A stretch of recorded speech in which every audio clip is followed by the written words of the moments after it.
Asal mula Danau Toba. Kisah bermula ketika zaman dahulu hidup seorang pemuda bernama Toba yang merupakan yatim piatu. Sehari ia bekerja sebagai petani dan sesekali mencari ikan di sungai yang berada tak jauh dari gubuknya. Hasil tangkapan ikan itu yang biasanya ia jadikan sebagai lauk untuk makan sehari-hari dan sisanya dijual ke pasar. Pada suatu hari saat Toba memancing ke sungai, ia sangat berharap mendapat ikan besar agar bisa segera dimasak dan dijadikan lauk. Harapan Toba akhirnya terpenuhi karena tak lama setelah melemparkan pancingnya ke sungai, mata kailnya disambar ikan. Sejenak Toba memperhatikan ikan yang besar berhasil dipancingnya itu.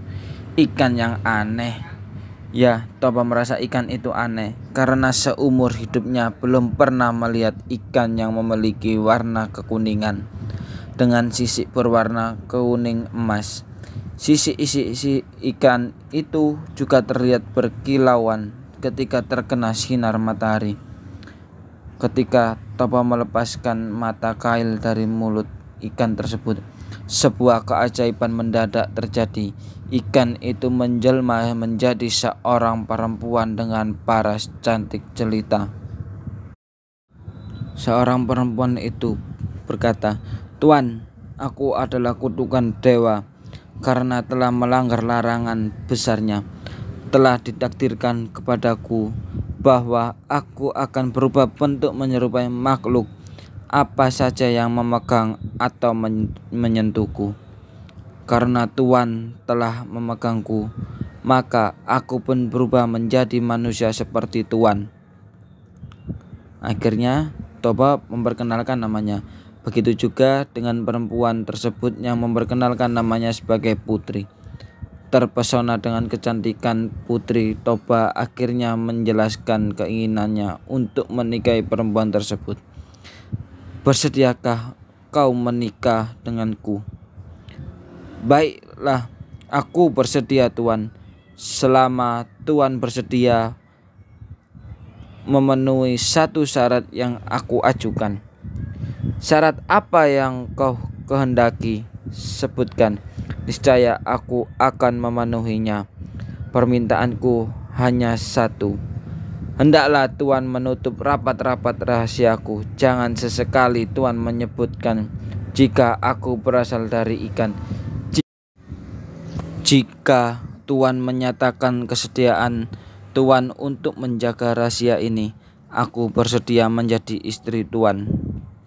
"Baiklah, aku akan menutup rapat-rapat rahasia ini. Rahasia ini hanya kita ketahui berdua saja." Setelah memenuhi permintaan tersebut, Toba dan Putri akhirnya menikah. Keduanya hidup berbahagia meskipun dalam kesederhanaan. Kehidupan mereka semakin lengkap dengan kelahiran anak lelaki yang mereka miliki dan akhirnya diberi nama Samosir. Samosir tumbuh menjadi anak yang sehat dan kuat. Namun sayangnya ia agak nakal dan pemalas. Kerjaannya hanya tidur saja. Ia juga tidak peduli atau ingin membantu ayahnya yang sibuk bekerja di ladang. Bahkan untuk sekedar mengantar makanan dan minuman untuk ayahnya pun Samosir kerap menolak. Hingga akhirnya pada suatu hari Samosir diminta ibunya untuk mengantarkan makanan kepada ayahnya. Meskipun awalnya Samosir malas untuk mengantarkan makanan tersebut, ia akhirnya mau melakukannya setelah ibunya memaksa. Meskipun dengan wajah tersungut-sungut, Samosir akhirnya membawa makanan dan minuman itu menuju ladang. Di tengah perjalanan Samosir merasa lapar. Ia kemudian menghentikan langkahnya dan memakan makanan yang seharusnya untuk ayahnya dan hanya disisakan sedikit. Toba yang merasa sangat lapar karena bekerja sejak pagi langsung membuka bekal tersebut.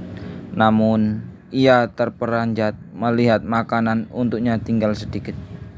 "Mengapa jatah makanan dan minumanku tinggal sedikit?" "Tadi di jalan aku sangat lapar, Ayah. Oleh karena itu, jatah makanan dan minuman Ayah telah kumakan sebagian, tapi tidak semua kuhabiskan. Masih tersedia sedikit makanan dan minuman untuk Ayah." Dasar anak tidak tahu diuntung. Kemarahan Toba kian meninggi dan akhirnya tidak tahan untuk menahan kesabaran. "Dasar kau anak keturunan ikan." Mendengar umpatan tersebut, Samosir sangat terkejut dan langsung berlari ke rumah.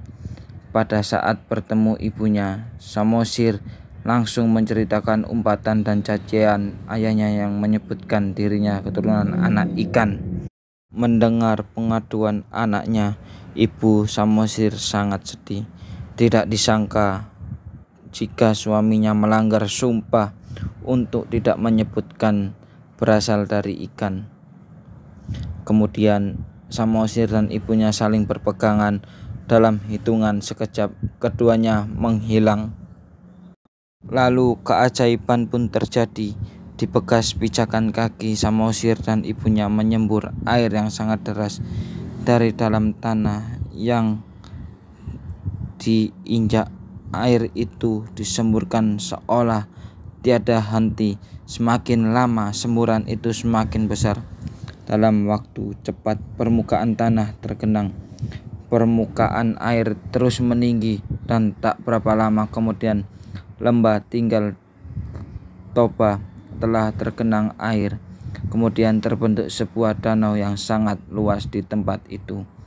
Penduduk kemudian menamakan danau itu sebagai Danau Toba. Adapun pulau kecil yang berada di tengah-tengah Danau Toba disebut Pulau Samosir untuk mengingatkan kepada anak lelaki Toba.